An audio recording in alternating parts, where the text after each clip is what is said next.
안녕하세요. 특수체육론 강의를 맡은 이성진입니다. 자, 스포츠 지도사 2급의 필수 과목인 특수체육론 합격 포인트 두 가지를 먼저 말씀드리고 강의를 시작할 텐데요. 자, 첫 번째입니다. 비장애인 체육 영역에서 잘 나오지 않는 생소한 용어들을 이해 및 암기를 해주셔야 되고요. 자, 두 번째는요. 장애인 복지법 및 장애인 등에 대한 특수교육법에 나오는 다양한 장애 영역을 이해하고 이들에게 어떻게 체육을 지도할 것인가가 굉장히 중요하다고 할 수 있습니다. 자, 서두가 좀 길었는데요. 바로 강의 시작해 보도록 하겠습니다. 네. 자, 첫 번째 특수체육의 개요부터 설명을 할 텐데요. 하위 주제에는 총 4가지가 있습니다. 자, 특수체육의 의미, 특수체육에서 사용하는 사정과 측정 도구, 세 번째 장애인 대상 검사 도구, 네 번째 패럴림픽 순서입니다. 자, 특수체육의 의미입니다. 자, 처음부터 이제 기출 포인트가 나왔는데요. 그만큼 중요하기 때문에 앞쪽에 배치를 했습니다. 자, 지금 현재 저희가 보는 특수체육론은 2급 장애인 스포츠 지도사를 보기 위해서 봐야 되는 필수 과목이죠. 자, 이 장애인 스포츠 지도사는 국민체육진흥법 근거를 하는데요. 장애 유형에 따른 운동 방법 등에 대한 지식을 갖추고 총 33개의 자격 종목에 대하여 장애인을 대상으로 전문 체육이나 생활 체육을 지도하는 사람을 말한다라고 정의되어 있습니다.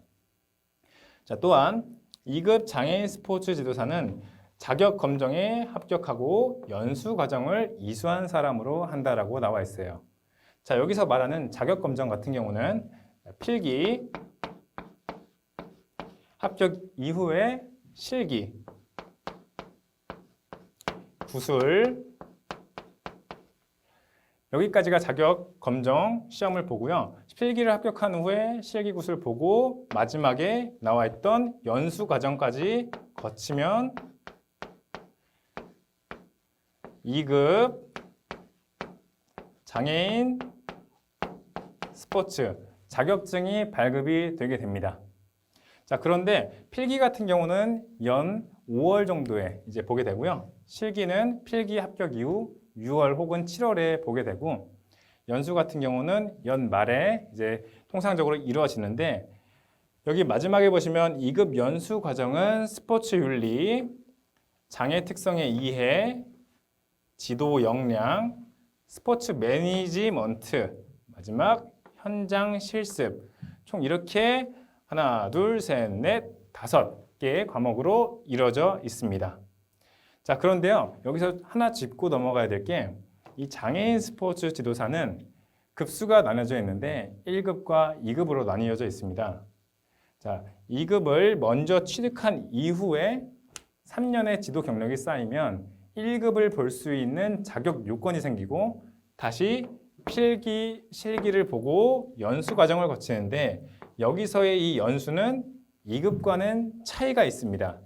자, 이 점이 굉장히 중요한데요. 자, 1급 같은 경우는 선수 관리와 코칭 실무가 추가가 됩니다.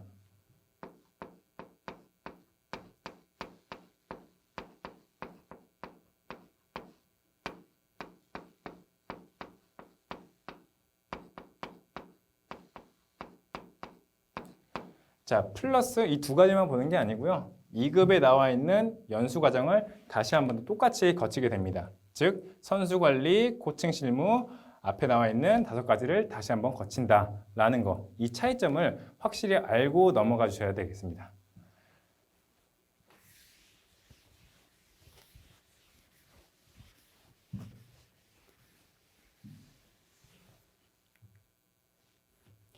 자, 이제 본격적인 특수체육의 정의에 대해서 설명을 할 텐데요.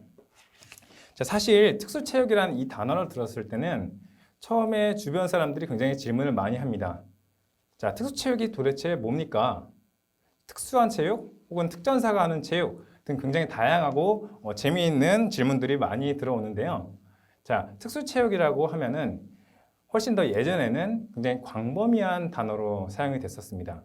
자, 실례로 유소년, 그 다음에 노인, 장애인 등 굉장히 광범위하게 사용이 됐다면, 현재 오늘날 우리나라에 들어오면서는 그 범위가 점차 줄어들면서 장애인에 한해서 사용이 된다라고 되어 있습니다. 자, 그래서 이 장애인에 대해서 포커스를 두고 대상자의 포커스를 두고 한번 보도록 할게요. 첫 번째, 독특한 요구를 충족시키기 위해 시행되는 다양한 신체 활동을 포함. 자, 그렇다면 독특한 요구, 여기에 대상자는 아까 말씀드렸던 것처럼 장애인이 되겠죠. 장애인의 독특한 요구를 충족시키고 다양한 신체 활동을 포함한다. 자, 두 번째, 정의적이고 심동적, 인지적 가치를 추구한다 라고 되어 있는데요. 조금 설명이 어렵죠. 이거는 뒤쪽 PPT에 바로 이어서 설명을 드릴 거고요. 이 세 가지를 통틀어서 특수 체육의 교육 목표 영역이라고 되어 있습니다.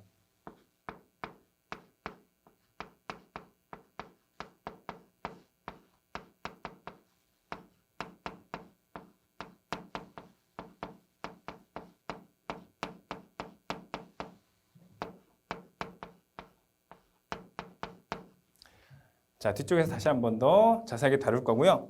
자, 세 번째입니다. 특수체육의 용어에서는 특수는 영문으로 어댑티드라는 용어를 사용한다라고 되어 있는데요. 자, 조금 더 구체적으로 들어가 볼게요. 자, 어댑티드, 피지컬, 어댑티드 피지컬하고 두 개로 나뉩니다. 첫 번째, 에듀케이션, 두 번째는 액티비티라고 해서 어댑티드 피지컬 에듀케이션, 어댑티드 피지컬 액티비티로도 사용이 되는데요. 자, 그러면 아까 말씀드렸던 것처럼 대상자가 장애인이면 자, 그러면 선생님, 어댑티드는 장애인을 의미하는 건가요? 라고 질문들을 많이 주시는데 그렇지는 않고요. 여기서 사용한 어댑티드는 수정하고 조정하고 변형한다라는 의미로 사용이 됩니다. 자, 다시 한번 여기서 어댑티드는 수정, 변형 혹은 조정 한다라는 의미로 사용되고요. 그러면 왜 수정, 조정, 변형의 의미로 사용되느냐라고 물으신다면 대상자인 장애인에 맞게 규칙, 방법, 도구들을 수정, 변형, 조정해서 훨씬 더 비장애인들이 즐기는 체육을 쉽고 원활하게 즐길 수 있게 하는 것이라고 설명을 드릴 수 있겠습니다. 자, 그렇다면 또 질문 하나. 어댑티드 피지컬 에듀케이션이랑 액티비티는 무슨 차이냐라고 질문이 있으실 수 있을 텐데요. 에듀케이션 같은 경우는 학령기 기준, 그리고 액티비티는 더 나아가서 평생 교육 혹은 평생 체육의 의미로 쓰이기 때문에 훨씬 더 조금 더 광범위한 의미로 액티비티가 사용이 된다라고 말씀드릴 수 있겠습니다. 자, 여기서 액티비티가 2001년 세계 특수체육학회에서 특수체육 용어로 공식적으로 사용하는 용어로 지정되고 사용하고 있다는 점까지 알아두시면 되겠습니다.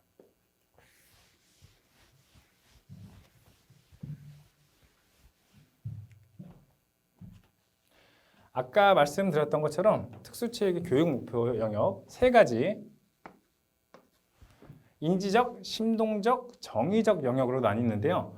자, 조금 더 쉽게 풀이를 한번 해볼게요. 자, 여기서 인지적 영역은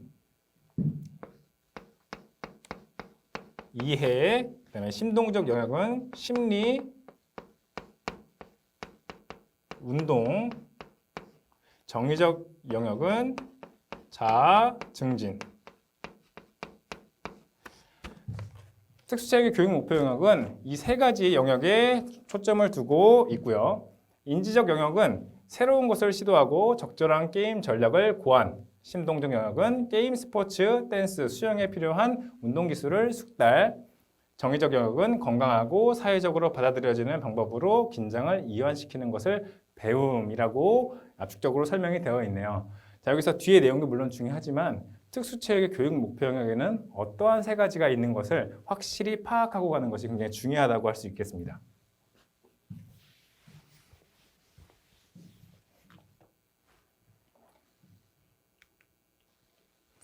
자, 특수체육의 의미, 특수체육이라는 용어 자체를 다시 한번 들여다볼게요. 첫 번째, 오늘날 특수체육 용어는 미국 저서 스페셜 피지컬 에듀케이션에서 사용하기 시작을 했고요. 특수체육에서 특수는 체육을 수식하는 말로 체육의 대상자 누구죠? 장애인을 의미하며 학교에서는 특수교육 대상자를 의미합니다. 자, 우리나라에서는 특수체육이라는 용어는 일반적으로 장애가 있는 사람들의 체육 스포츠 활동과 관련된 교육, 지도, 연구 등의 분야. 자, 여기 교육, 지도, 연구 등의 분야에서 사용이 된다라고 합니다. 자, 실례로 대학에서 무슨 대학 특수체육교육과, 자, 그리고 특수체육 지도자, 한국특수체육학회 등 교육, 지도, 연구 분야에서 이렇게 사용이 된다라는 거, 그 바운더리를 확실히 캐치해 주시는 게 중요하다고 할 수 있습니다.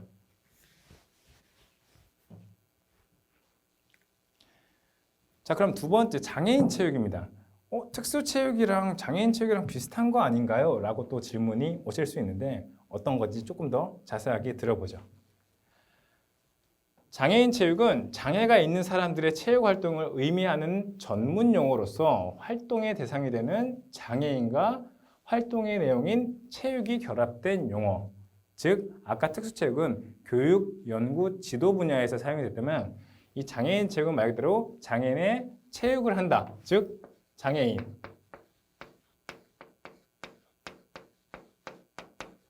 플러스 체육의 의미가 강한 거죠. 자, 일반적으로 장애가 있는 사람과 관련된 능동적 체육과 수동적 체육 모든 활동을 말하며 장애인을 대상으로 실시하는 전반적인 체육 활동을 의미하고요. 자, 여기서 세 번째 굉장히 중요한데요. 장애인 체육이 추구하는 목표와 목적은 일반 체육 프로그램의 목표와 목적과 차이가 없다. 자, 우리 쉽게 생각하면 일반 체육에서 추구하는 목적과 목표가 어떤 것들이 있죠? 한번 쭉 나열을 해볼게요. 자, 첫 번째, 건강 증진이 있겠죠. 자, 두 번째, 삶의 질 증가.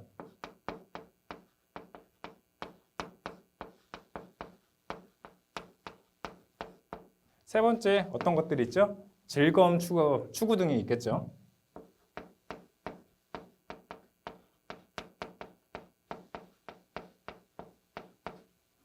네 번째로 들면 우리 사회로의 참여.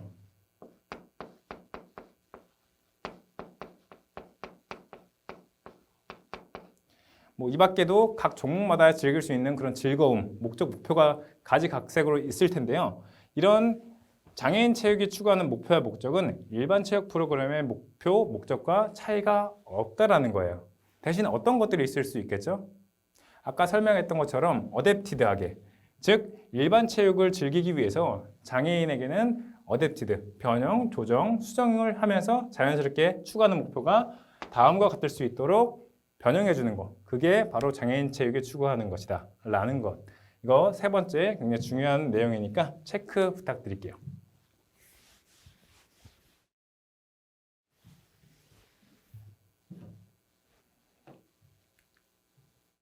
기출 포인트입니다. 자, 재활운동 및 체육인데요. 자, 먼저 한번 읽어보도록 하겠습니다. 장애인 건강권 및 의료 접근성 보장에 관한 법률에 근거하여 장애인 또는 손상이나 질병 발생 후 완전한 회복이 어려워 일정 기간 내에 장애인이 될 것으로 예상되는 사람의 신체적, 정신적 기능과 사회적 능력을 향상시키기 위한 프로그램을 개발하고 이를 보급한다. 자, 조금 내용이 길고 복잡했는데요.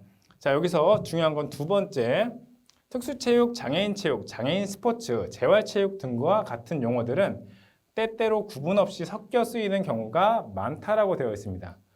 자, 여기서 있는 재활운동 및 체육은 사실은 특수체육의 하위 영역으로도 쓰입니다.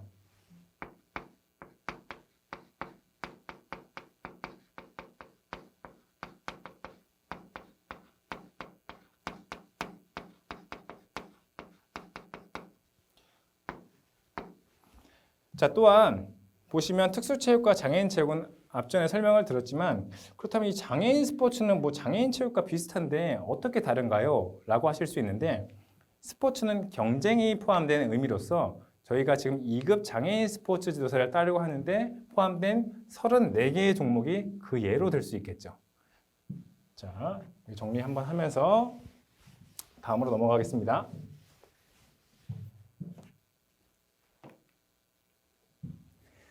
자, 이제 본격적으로 특수체육에서 사용하는 사정과 측정 도구를 나가 볼 텐데요. 첫 번째 사정의 의미부터 짚고 넘어가도록 하겠습니다.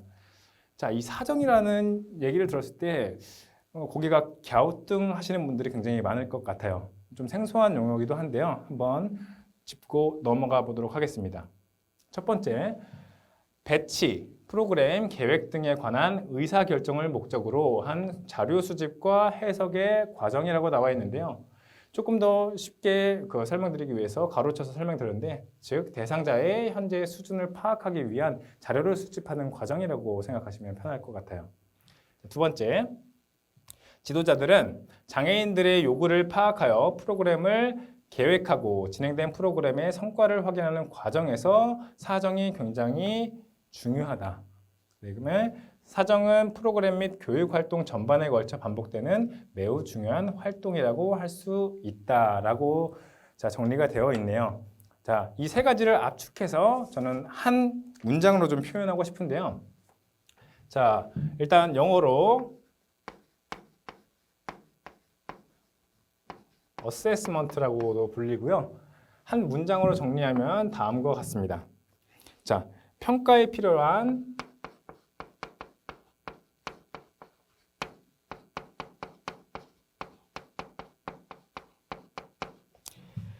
자료를 수집하는 과정.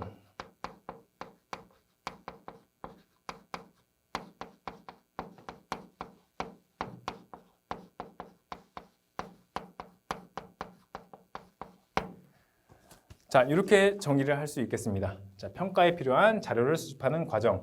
예를 들어 볼게요. 자, 예를 들어서 프로그램 계획할 때 농구를 지도한다고 했을 때 대상자에 한해서 자료를 수집을 하는 거죠. 누구누구야, 그 전에 농구를 배워본 적이 있니? 아니면은 농구와 비슷한 활동을 해본 적이 있니? 더 나아가서 공을 다루는 운동을 해본 적이 있니? 등 그 대상자에 관련한 정보 수집을 하는 일련의 과정이라고 볼 수 있겠습니다. 자, 다음으로 넘어갈게요.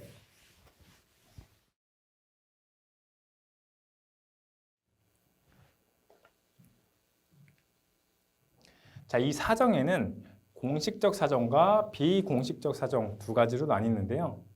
공식적 사정은 특정 목적을 가지고 선택한 표준화된 검사 등을 사용하여 이루어지는 것.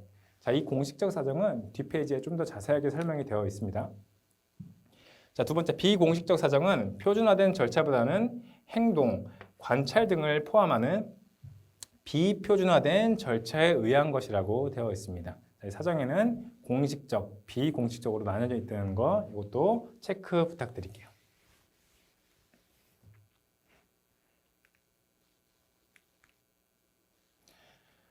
자, 이 사정이라는 단어를 조금 전에 배워봤는데요. 이 사정과 비슷하거나 좀 헷갈리게 사용되는 용어들을 제가 조금 정리를 따로 해봤습니다. 자, 첫 번째는 바로 측정인데요. 측정이라는 단어는 많이 들어보셨을 거예요.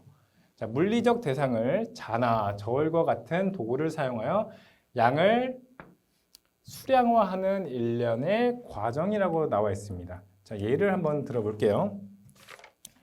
자, 1000m 오래 달리기 기록은 먼 곳까지 쉬지 않고 달려갈 수 있는 시간을 측정한 거죠. 자, 이거는 바로 유산소 운동을 측정한 거죠. 자, 이렇게 예를 들 수가 있겠습니다. 자, 측정의 영어 의미는 measurement.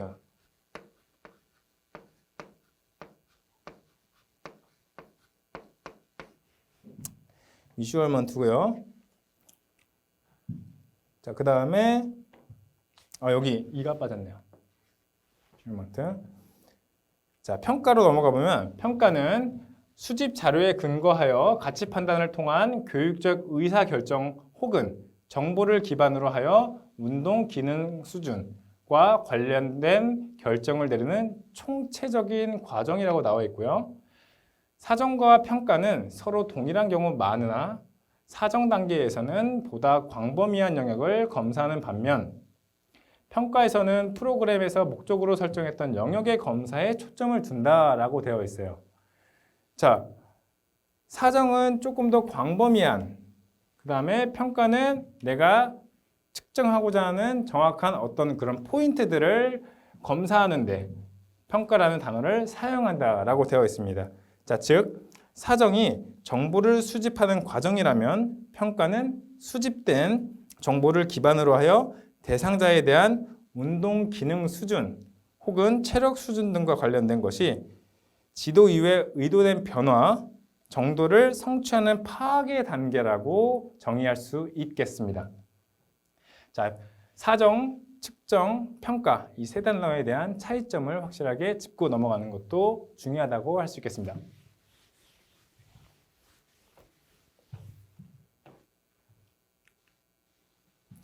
자, 그렇다면 이제 측정 평가의 종류에 대해서 한번 볼 텐데요.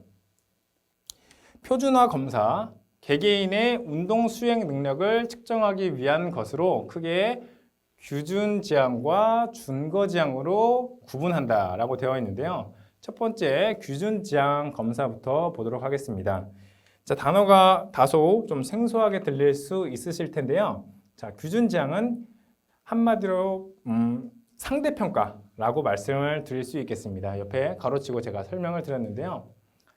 동일 집단 내에서 대상자의 상대적 위치, 자 여기 가로 상대적 위치 알아보는데 유용, 즉 반에서 1등부터 10등까지의 수준을 자 수량화해서 상대적 위치를 파악한 거예요. 1등부터 10등까지의 줄을 세운 겁니다.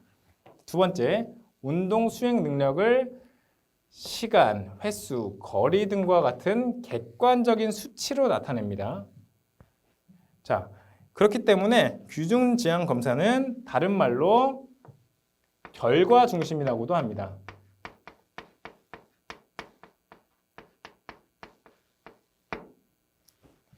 자, 이 규준 지향 검사는 개인차에 대한 변별이 가능하나 자, 교사의 편견이 아예 배제되어 있습니다. 자, 그렇기 때문에 이 규준 지향 검사의 특성을 파악을 하시고 준거 지향으로 한번 넘어가서 비교해 보도록 할게요.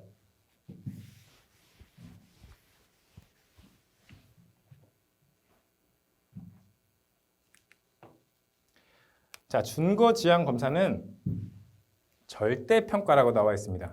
즉 줄을 세우는 게 1등부터 10등까지의 자, 줄을 세우는 게 아니라 대상자의 점수를 준거에 비교하는 것이라고 되어 있네요. 두 번째, 사전에 설정된 숙달 수준, 실패했냐 성공했냐, 너가 몇 등이냐가 아니고 너가 성공했냐 실패했냐 혹은 우수했냐 보통 미흡, 여기에 어디에 해당하느냐 이런 것을 의미하고요. 특정 기술이나 체력 등의 수준을 알아보는 데 유용, 즉 여기서 중요한 건 수준이죠. 수준을 알아보는 데 유용. 자, 이 준거 지향은 예를 들면 이런 것과 같습니다. 자, 30대 남성의 적정 체지방률을 비교하여 비만 여부를 판단하는 거죠. 즉 30대 남성의 적정 체지방률은 그 준거고요. 여기에 대상자의 비만 여부, 비만이냐 아니냐를 판단하는 거죠. 즉 이걸 통해서 너가 몇 등이냐를 판단할 수는 없는 거예요. 자, 또한 두 번째 예시, 던지기 기술이 이 학생은 우수했냐 혹은 보통 아니면 미흡했냐 등으로 판단할 수가 있는 거죠. 자, 그래서 규준 지향 검사와 준거 지향 검사의 차이점을 나타내는 지금 비교를 한번 해봤고요. 준거 지향은 우리 과정 중심이라고도 부릅니다. 과정 중심. 규준 지향 검사와 준거 지향을 묻는 문제들도 다소 출제가 되고 있으니 요거에 대한 정확한 파악, 비교는 필수적이라고 할 수 있겠습니다.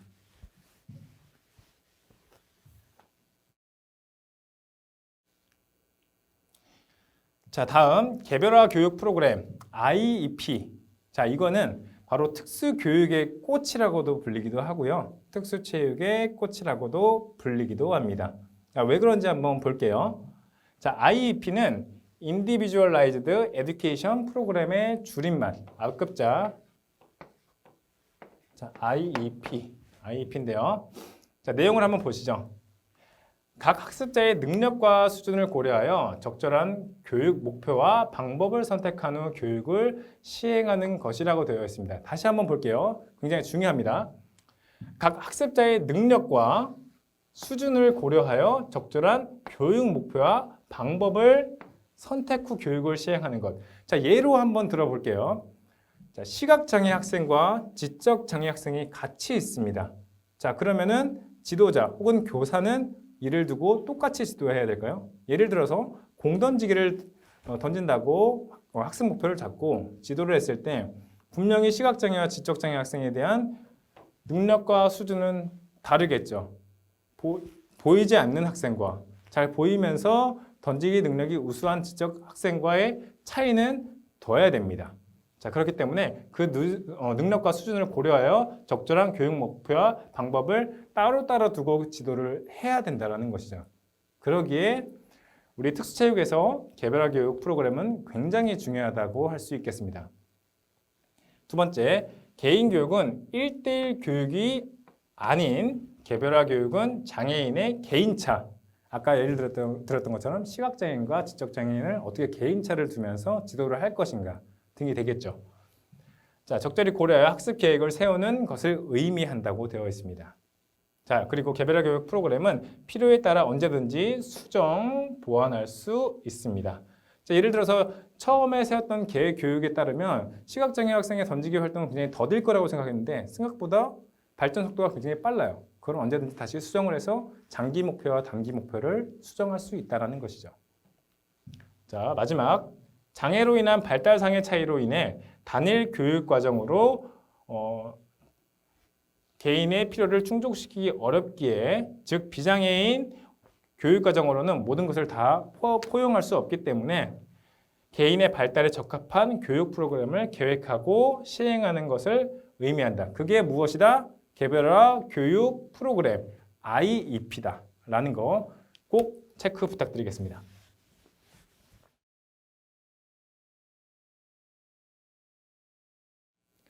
자, 기출 포인트인데요. 이것 또한 굉장히 중요한 포인트니까 별을 곱하기 10개 정도 할까요?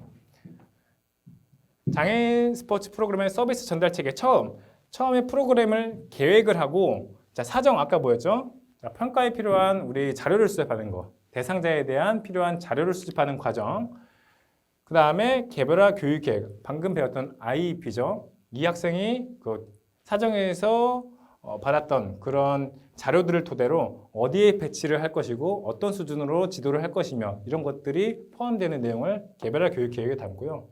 직접 교수 코칭 상담 지도가 들어갈 것이고요. 마지막에 이런 것들을 평가하는 일련의 과정으로 들어간다라는 것인데, 여기서 중요한 것은 평가에서 끝나는 것이 아니라, 자, 평가를 통해서 뭔가 이 학생이 조금 더 발전할 수 있게 다시 프로그램을 계획하고 사정 개별화 교육 계획, 교수 코칭 상담 등 순환적인 체계로 돌아갈 수 있다는 것을 명심하고 이해해 주시고 암기해 주셔야 된다는 거. 자, 요거 순서를 정확하게 체크하는 거 중요하다고 할 수 있겠습니다.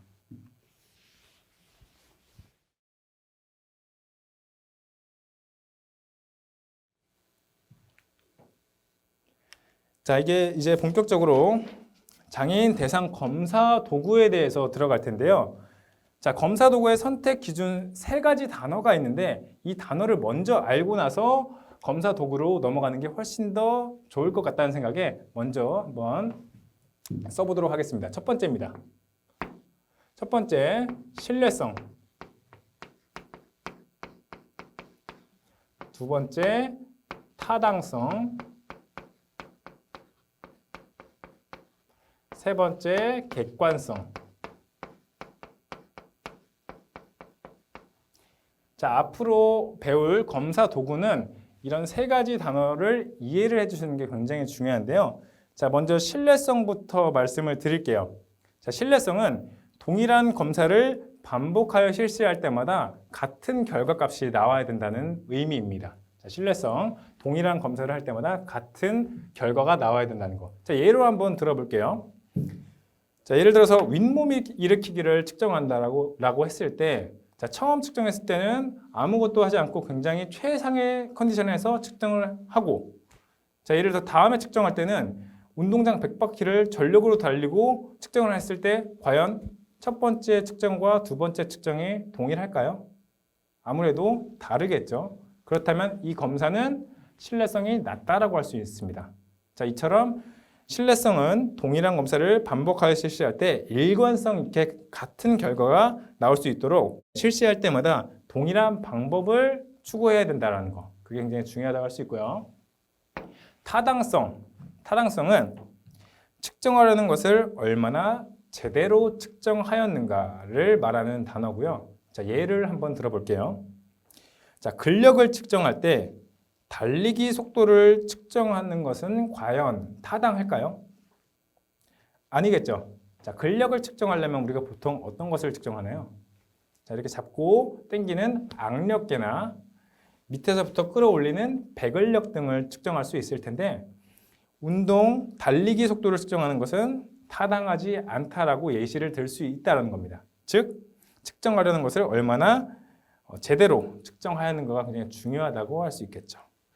자, 객관성입니다. 자, 이 세 번째 객관성은 두 명 이상의 평가자가 측정한 결과가 동일하게 나왔는가를 나타내는 건데요. 자, 예를 한번 들어볼게요. 팔굽혀펴기나 윗몸 일으키기 같은 경우는 정해진 제한 시간 내에 정확한 양을 측정하는 거기 때문에 이 두 평가자가 동시에 같은 답이 나올 확률이 굉장히 높죠. 자, 다만 여기서 체조 같은 경우는 좀 얘기가 달라집니다. 체조 같은 경우는 여러 명의 심사위원들이 점수가 제각각 객관적이지가 않습니다. 자, 그래서 객관적이냐 객관적이지 않느냐를 판단하는 것은 다시 한번 설명드리면 두 명 이상의 평가자가 측정한 결과가 동일한 점수를 나타내느냐 그렇지 않느냐를 나타낸다는 것. 이 세 가지 단어 정확하게 구분을 지어서 이해 및 암기 부탁드리겠습니다. 자, 이어서 그러면은 특수체육에서의 검사 대상 영역에는 어떤 것들이 있느냐? 자, 두 가지로 나타낼 수 있는데요. 첫 번째, 운동 기술 영역, 두 번째는 체력 영역인데요. 이 운동 기술 영역은 다른 말로도 표현이 가능한데 운동 기능 영역.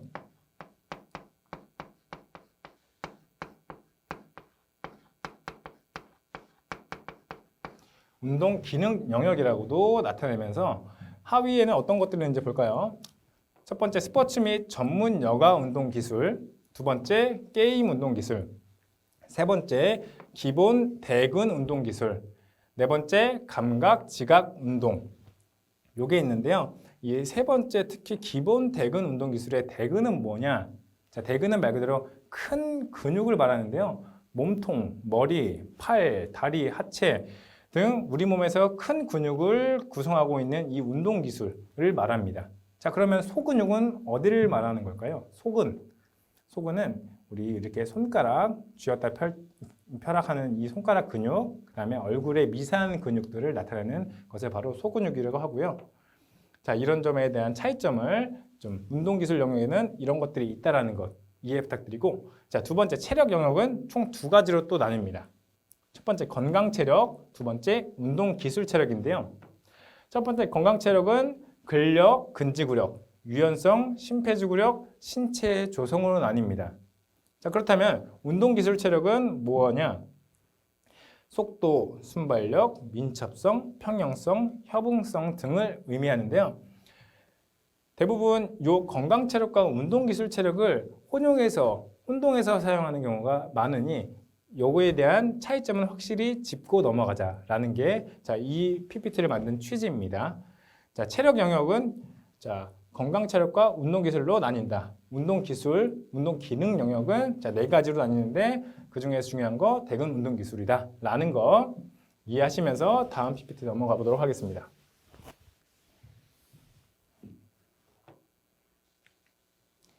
자, 이제부터 진짜 중요한 검사 도구인데요. 어떤 검사 도구들이 있는지 한번 보도록 하겠습니다.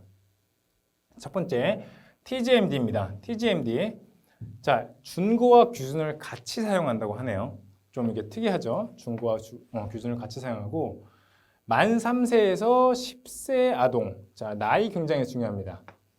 각 검사 도구마다 연령대가 좀 다르거든요. 이 연령대를 확실하게 구분지어서 이해해 주셔야 됩니다. 대근 운동 발달 수준. 자, 우리 아까 조금 전에 배웠죠? 대근 운동 발달 수준은 어디에 속했나요? 바로 운동 기술 영역, 운동 기능 영역에 속했던 우리 하위 영역 중 하나였죠.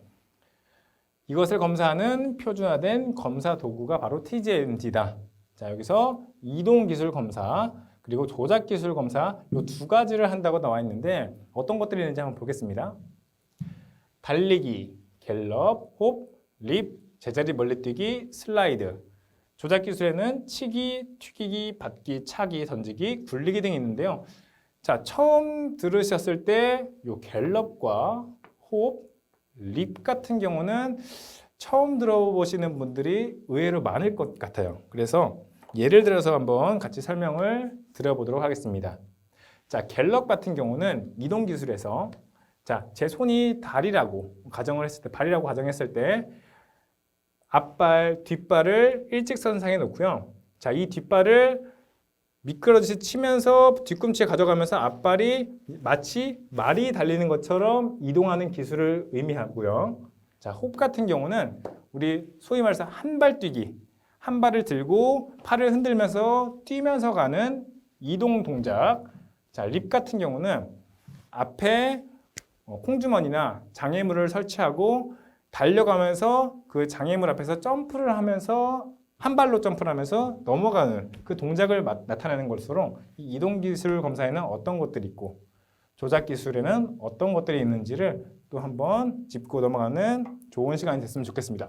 자, 첫 번째 TGMD2 검사 도구였고요.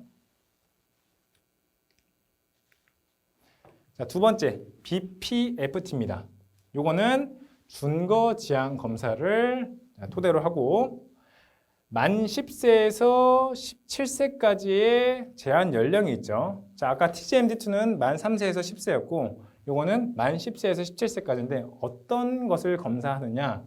바로 건강 체력 요소. 우리 아까 건강 체력 요소는 어디에 해당됐었죠? 바로 체력 영역에 해당이 됐었는데요. 심폐지구력, 신체 조성, 유연성, 근력, 근지구력이 측정이 되고요. 자, 총 27가지 항목으로 측정이 가능하대요. 심폐지구력, 신체 조성, 유연성, 근력, 근지구력들이 이런 식으로 뻗어나가면서 총 27가지 항목으로 측정이 가능하다는 것. 그리고 여기 굉장히 중요합니다. 자, 장애인뿐만 아니라 비장애인에 대한 결과도 함께 확인할 수 있음. 즉, BPFT는 장애인만을 위한 검사 도구가 아니다라는 것이죠. 그래서 어느 때 활용하기가 좋을까요? 바로 장애인과 비장애인이 같이 활동하는 통합 환경에서 활용하기가 좋겠죠. 자, 그리고 장애 유형에 따라 검사 항목별 방법이 구분된다라는 거예요. 자, 우리 BPFT 같은 경우는 척수장애, 뇌성마비장애, 절단장애, 지적장애, 시각장애 이렇게 나뉘는데 그 장애 영역마다의 검사 방법이 조금 다르다라고 BPFT는 나타내고 있습니다. 자, 이 점까지 같이 체크를 부탁드리면서 세 번째 검사 도구 한번 넘어가 보도록 하겠습니다.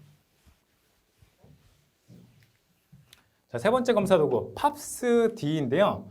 이것도 TGMD2와 마찬가지로 준과 규준을 같이 사용하고 있다고 되어 있습니다.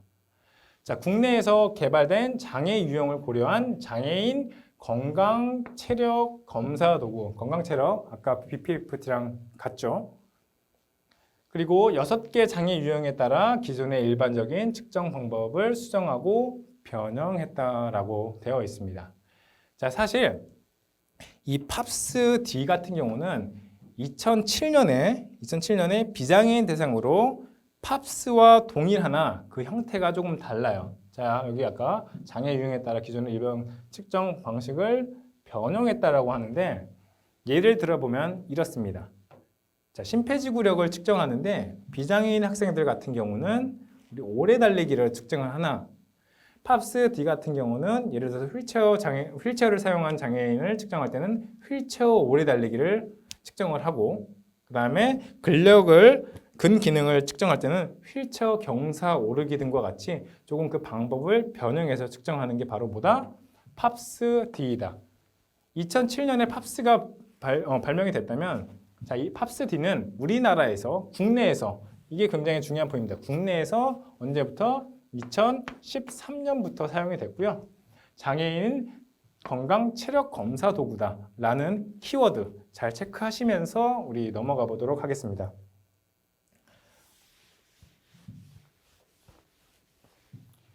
자, PPT 넘어가기 전에요. 우리 검사 도구가 지금 TGMD2, BPFT, 팝스D까지 총 3가지. 우리 시험에서 가장 많이 나오는 이 3가지를 소개했는데, 자, 4번째 한번 준비한 거 추가로 한번 설명을 드려볼게요. 바로 RPE라는 검사 도구인데요. 자, 이 RPE는 10세 이상의 운동 자각도입니다.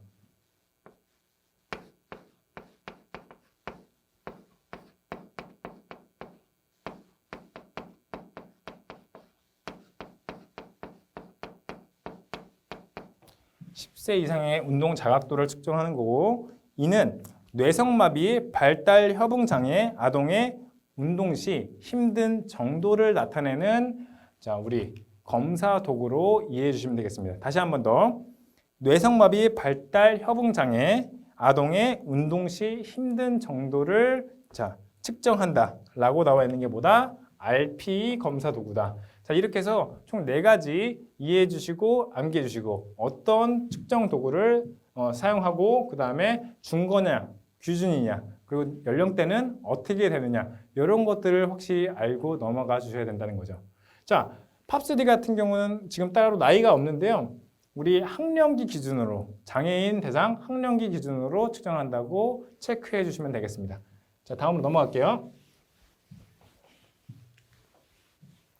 자, 검사도구. 장애인 대상 검사도구 사용 시 주의사항은 다음과 같습니다. 이미 개발되어 있는 장애인 대상 검사도구들은 모든 장애인에게 적용할 수 있는 상황은 아님. 장애인 복지법, 특수교육법에 나와 있는 모든 장애인에 적용할 수 있는 대상은 아니에요. 그래서 장애인들만의 특별한 검사도구들이 유용한 경우도 있지만 지도자들은 상황에 따라 일반인들의 검사도구들을 적절히 수정하고 변형하여 활용할 수 있는 인식과 능력을 가져야 할 필요가 있어요. 자, 지금 계속 공통적으로 나오는 단어들이 있는데요. 어떤 것들이죠? 바로 수정과 변형. 특수체육에서는 이 수정과 변형이 굉장히 중요하다는 점이죠. 즉, 지도자의 창의성이 굉장히 요구되는 한 패러다임입니다. 자, 그리고 지도하는 활동 내용과 대상자에게 맞추어 새롭게 개발해야 할 필요성이 있음. 장애인 스포츠 분야에서의 검사는 최종적인 목표가 아니라 효과적으로 지도하기 위한 과정이며 다른 이들과 상대적으로 비교하기 위한 것이 아니라 각 대상자의 성취 수준을 파악하기 위한 것이라는 것을 명심해야 됩니다. 자, 검사 도구는 검사를 끝내고 나서 넌 이거야 라고 하는 게 아니라 이 검사를 토대로 훨씬 더 나은 방향으로 우리 학생이 발전할 수 있도록 독려하기 위한 기초적인 검사 도구 그 이상도 이하도 아니다라는 결과물이 아니라는 거예요. 자, 다음은 오늘의 마지막 패럴림픽입니다. 자, 이 패럴림픽은 많이 들어보셨을 수도 혹은 그렇지 않을 수도 있는데요. 자, 한번 그 개념부터 짚고 넘어가 보도록 하겠습니다. 자, 국제장애인 올림픽위원회 IPC가 주최하여 4년 주기로 개최되는 신체장애인들, 자, 여기 체크, 신체장애인들의 국제 경기 대회로 올림픽이 열리는 해에 올림픽 개최국에서 열린다. 즉, 올림픽이 열린 똑같은 나라에서 열린다는 의미고요. 창설 당시 하반신 마비를 의미하는 패러플레지아와 올림픽을 합성하여 만든 용어였으나 신체가 불편한 모든 장애인을 대상으로 범위가 확대되어 신체 장애인들의 올림픽으로 발전하였다라고 되어 있습니다. 자, 일단은 쭉쭉 넘어가 볼게요. 현재에는 패럴림픽을 비장애인과 장애인이 평등하다는 의미를 강조하기 위해서 동등하다는 의미의 패럴럴과 올림픽의 합성어로 보기도 한다. 자, 장애 정도를 기능에 따라 구분하는 등급 분류 과정을 거쳐야 참가 가능하다라고 되어 있는데요. 자, 이 4번 굉장히 중요합니다. 자, 우리가 신체 장애인들이 참가하는 대회 올림픽보다 패럴림픽이다. 그런데 장애 정도와 기능을 따라 구분하는 등급 분류 과정이 어떤 것을 의미하냐면, 자, 예를 들어 볼게요. 아까 시각장애인과 지적장애 학생의 예를 들었는데 뭐 비슷합니다. 예를 들어 시각장애인 학생과 그 다음에 휠체어 장애인에게 똑같이 달리기 시합을 했을 때 과연 그게 형평성이 어긋나다고 할 수 있을까요? 아니면 형평성이 제대로 갖춰졌다고 할 수 있을까요? 똑같은 장애가 아니기 때문에 형평성이 어긋났다고 할 수 있겠죠. 자, 또한 장애 정도도 문제가 됩니다. 예를 들어서 자, 손가락이 하나 절단된 장애와 팔 하나 전체가 절단된 장애의 수영 시합을 겨룰 때 과연 이것이 형평성에 어긋나냐, 형평하다. 어느 쪽에 해당이 될까요? 당연히 형평성에 어긋나겠죠. 자, 이래서 이런 것들을 형평성에 어긋나지 않게 등급을 나눈 것이 바로 등급 분류이고 패럴림픽에 사용이 된다라는 것 키포인트로 기억해 주시면 되겠습니다.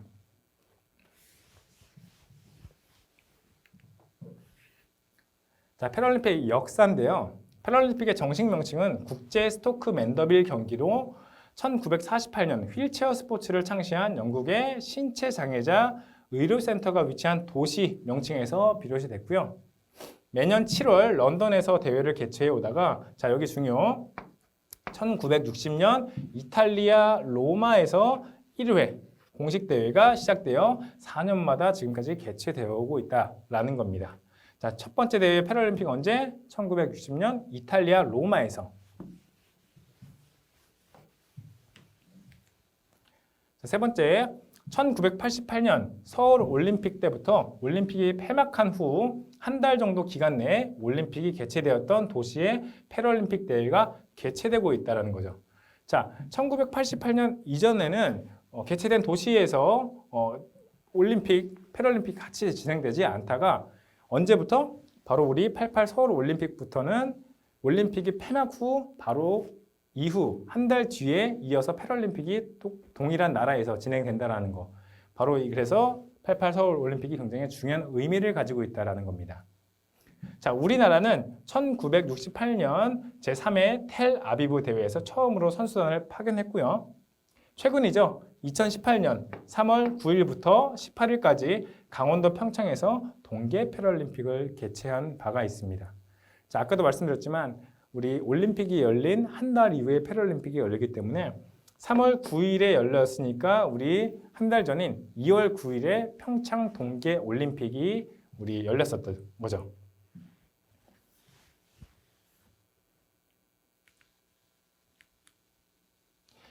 자, 패럴림픽의 종목은 하계 종목 22종목으로 나뉘는데요. 굉장히 지금 많죠. 일일이 다 설명드리기는 굉장히 시간 관계상 어렵지만 자, 여기서 잘 보면 골볼과 자, 보치아 같은 경우는 우리 한번 찾아볼까요? 보치아 여기 있네요. 자, 좀 유념해서 보셔야 될 필요가 있는데요. 특정 장애 유형에 한해서 참가하는 종목이기 때문에 눈여겨볼 필요가 있습니다. 자, 이 보치아는 중증, 뇌성마비.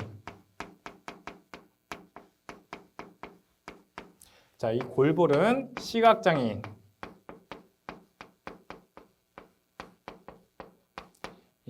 많이 참가할 수 있는 고유 종목의 대회이기 때문에 자, 잘 체크를 해주시면 되겠습니다.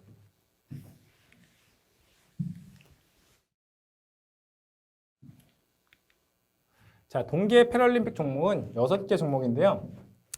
자, 쭉 보면은 특히 좀 크로스컨트리라는 종목에서는 바로 2018년 우리 평창 동계 패럴림픽 때 우리 신의연 선수가 금메달을 땄던 종목이기도 하니까 중요한 의미로 다가서는 종목이 아닐 수 없습니다. 자, 패럴림픽 참가 장애 유형에는요. 지체장애, 뇌병변, 시각, 지적장애 등 총 10가지 등급 분류를 통해서 진행이 됩니다. 자, 이렇게 패럴림픽 넘어가도록 하고요. 자, 스페셜 올림픽. 우리 장애인 관련 메가 올림픽 3가지가 있는데 첫 번째는 패럴림픽, 그 두 번째가 바로 스페셜 올림픽입니다. 그럼 이 스페셜 올림픽은 어떤 건지 조금 더 자세하게 들여다볼 텐데요. 장애 정도에 무관하게 만 8세 이상의 지적 자폐성 장애, 자, 우리 지적 및 자폐성 장애 이 두 개는 따로 다른데요. 굳이 이제 합쳐서 같이 사용하는 단어가 바로 발달 장애입니다. 즉 발달 장애인들이 참여하고 디비저닝 과정을 거쳐 그룹을 나누며 이를 통해 성별, 나이, 운동 능력이 비슷한 선수들이 한 팀에 모일 수 있도록 함. 자, 이 디비저닝 과정 별표 좀 부탁드리고요. 자, 우리 패럴림픽에 아까 어떤 과정들이 있었죠? 같은 장애인들끼리 몰고 그다음에 장애 정도가 비슷한 선수들끼리 우리 참여할 수 있게 한 과정, 등급 분류 과정이었죠. 자, 이 바로 스페셜 올림픽에도 비슷한 것이 적용됩니다. 바로 디비저닝 과정인데요. 성별, 나이, 운동 능력이 비슷한 선수들끼리 경쟁을 시키도록 하는 거죠. 자, 그런데 자, 여기서 10%의 법칙이 적용됩니다. 자, 10%의 법칙이 뭔지 조금 더 자세하게 설명을 드릴게요. 자, 다른 선수의 운동 능력보다 10% 이상 높거나 낮은 차이를 나타내지 않도록 하는 거죠. 근데 굉장히 좀 구체적이진 않죠. 10%라는 것. 자, 예를 들어 볼게요. 육상이나 수영 같은 경우는 기록 경기이기 때문에 10%라는 틀을 정확하게 맞출 수 있으나 체조 같은 경우는 어떻죠? 굉장히 주관적인 평가가 들어가기 때문에 그 10%를 적용하기가 굉장히 어렵습니다. 그래서 이 디비저닝의 10% 법칙이 적용되는 종목이 있고 그렇지 않은 종목이 있다는 걸 구분해서 이해 및 암기를 해주시는 게 굉장히 중요하다고 할 수 있습니다. 자, 또한 디비저닝 비에 비해 결승 기록이 기준치 이상 향상되었을 경우 실격 처리되지만 결정은 감독관이 내림. 이 얘기인 즉슨 자, 예선전에서는 본인의 실력을 꽁꽁 숨겼다가 결승에 돼서야 본인의 실력을 발휘한다면 당연히 실격 처리되겠죠. 아까 말했던 10% 법칙에 어긋나게 되는 거예요. 그래서 그 결정은 감독관이 내린다고 되어 있습니다. 자, 1등부터 3등까지는 매달 수여하고요. 자, 여기서 중요한 점은 바로 이겁니다. 스페셜 올림픽은 4등부터도 리본을 수여해요. 즉, 스페셜 올림픽은 물론 입상도 중요하지만 참가 자체에 대한 의미를 굉장히 중요하게 생각하는 올림픽이다라는 것을 알 수 있는 대목인 거죠. 자, 국제기구는 SOI, 스페셜 올림픽 인터내셔널, SOI고요. 좀 여담으로 말씀드리면 이 스페셜 올림픽 같은 경우는 미국의 존 F 케네디 대통령 셋째 여동생 슈라이버가 창설한 1968년에 창설한 대회이고요. 이유인 즉슨 케네디의 첫째 여동생은 지적장애가 있었는데요. 1960년대 초 슈라이버가 언니를 돌보며 지적장애가 있는 사람을 위한 캠프를 개최하면서 시작됐다는 점. 자, 1968년 창설한 대회라는 점 기억해 주시고요. 마지막입니다. 데플림픽인데요. 스페셜 올림픽 같은 경우는 아까 지적 및 자폐성 장애에 참여 장애 정도를 좀 제한시켰다면 자, 우리 데플림픽은 어떤 장애가 참가하는 올림픽이냐? 바로 데프 플러스 올림픽.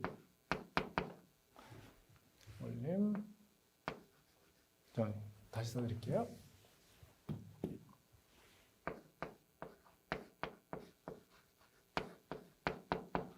이 두 가지가 합성된 용어로 데프는 바로 청각장애인을 의미합니다. 청각장애인들이 참여하는 올림픽인데 노아인 올림픽이라고 부르기도 하고요. 자, 보청기, 달팽이관, 이식 등을 하지 않은 청각장애인들이 참여할 수 있고 자, 잘 들리는 쪽의 귀의 그 손상 정도가 55데시벨 이상 손상이 되어야 참가가 가능합니다. 또한 4년마다 학예 동계로 나누어 개최되고요. 올림픽 열린 다음 해에 개최가 됩니다. 자, 국제기구는 ICSD로 이 국제기구 또한 구분해서 암기를 해주셔야 됩니다. 자, 순위 선정은 올림픽과 같고요. 자, 여기서 데플림픽에서 중요한 점이 하나 있는데요. 바로 이 데플림픽의 첫 대회 역사는 1924년 프랑스 파리입니다.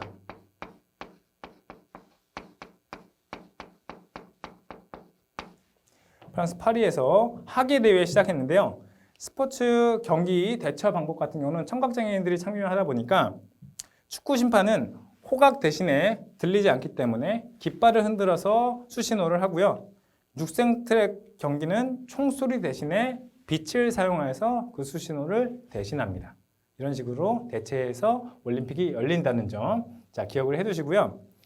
이 24년 우리 세 가지 메가 이벤트, 패럴림픽, 스페셜, 데플림픽 중에서는 가장 역사가 깊은 올림픽이라고 할 수 있으니까 이 점까지 충분히 숙지해 주시면 좋겠습니다.